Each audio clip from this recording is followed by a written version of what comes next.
ఇప్పుడు మనం నిమ్స్ హాస్పిటల్ దగ్గర ఉన్నాం.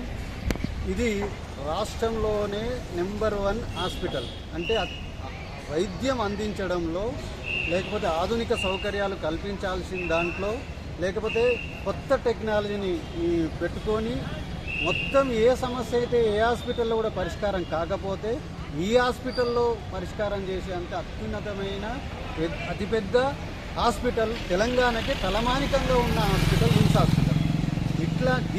ఇది ప్రతిరోజు 2000 మంది అవుట్ పేషెంట్లకు, అంటే వచ్చిపోయే చూపించే వాళ్ళకి ఇది సేవలు అందిస్తున్నది. ఇన్ పేషెంట్లను దాదాపు ఇది కూడా ఒక 1000 మంది దాకా వాళ్ళకి సేవలు అందిస్తున్నది.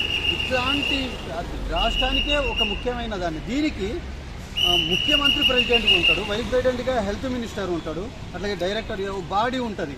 అంటే ఇది గవర్నమెంటు అట్లా సగము, అట్లా ప్రైవేట్ సగం, ఇవన్నీ ఉంటుంది. ఎయిడీ హాస్పిటల్ అని చెప్పేసి అంటాం. ఇది అంటే డబ్బులు తీసుకుంటారు ప్రైవేట్ వాళ్ళ దగ్గర, అంటే చాలామంది డబ్బులు కట్టేట వాళ్ళ దగ్గర డబ్బులు తీసుకుంటారు. ఆరోగ్యశ్రీ ఈహెచ్ఎస్ కార్డులు, అంటే గవర్నమెంట్ ఎంప్లాయీస్కి కూడా ఇందులో సేవలు అందిస్తారు. ఇవన్నీ అందించే దాంట్లో రాష్ట్రంలో ప్రధానమైన హాస్పిటల్లో సమస్యలు కూడా ఎక్కువనే ఉన్నాయి.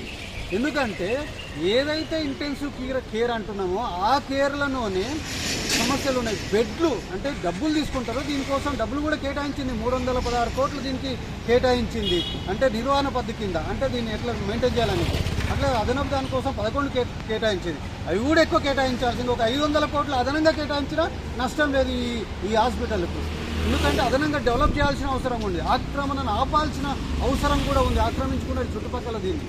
అయితే దీంట్లో ముఖ్యంగా చెప్పుకోవాల్సింది ఏంటంటే ఐసీయూలో బెడ్లు సరిగా లేవు, అవి ఇరిగిపోయి పాతవి ఉన్నాయి, ఫ్యాన్లు సరిగా లేవు కొన్నిట్లలో, అసలు బాత్రూమ్ల మెయింటెనెన్స్ సరిగా లేదు, దోమలు విపరీతంగా ఉన్నాయి. ఏ రోగాలు వస్తే పరిష్కారం కోసం ఇంటికి వస్తే రోగాలు అదనంగా తగిలించుకునే పరిస్థితి ఉంది. జనరల్ వార్డులలో అయితే ఇంకా కుర్చీలు సరిగా లేవు, దానికి మెయింటెనెన్స్ సరిగా లేదు.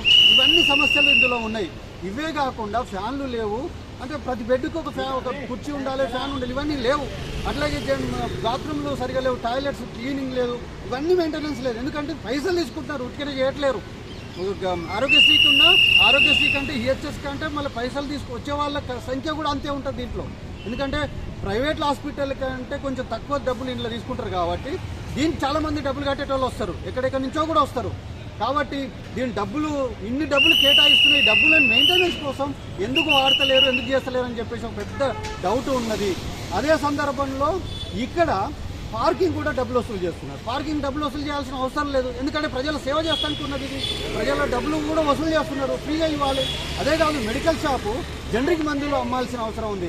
జనరిక్ మందులు అమ్మకుండా ప్రైవేట్ వాళ్ళకి ఇచ్చి మొత్తం డబ్బులు కలెక్ట్ చేస్తున్నారు, ఎంత ఉంటే అంత చేస్తున్నారు. మరి జనరిక్ ఇక్కడ గవర్నమెంట్కి సంబంధించిన దాంట్లో కూడా జనరిక్ ఎందుకు వసూలు చేయట్లేదు, ఎందుకు పెట్టట్లేదు అని చెప్పేసి, ఎందుకంటే డబ్బులు కూడా ఉన్నాయి అయినా పెట్టలేకపోవడం అనేది అన్యాయమైన విషయం. అట్లాగే డాక్టర్ల సంఖ్య, డాక్టర్లు చూసుకుంటే కూడా ప్రధానమైన కొంతమంది డాక్టర్లు ఇక్కడ న్యూరో సర్జన్ లాంటి ప్రధానమైన డాక్టర్లు దీన్ని వదిలిపెట్టిపోతున్నారు. ఎందుకు వదిలిపెట్టిపోతున్నారు అంటే వాళ్ళకి గౌరవం ఇవ్వట్లేదు, వాళ్ళు ఉంచుకోవట్లేరు. కాబట్టి ఇక్కడ డాక్టర్ల అవసరం ఉంది, నర్సుల అవసరం ఉంది. డాక్టర్లకి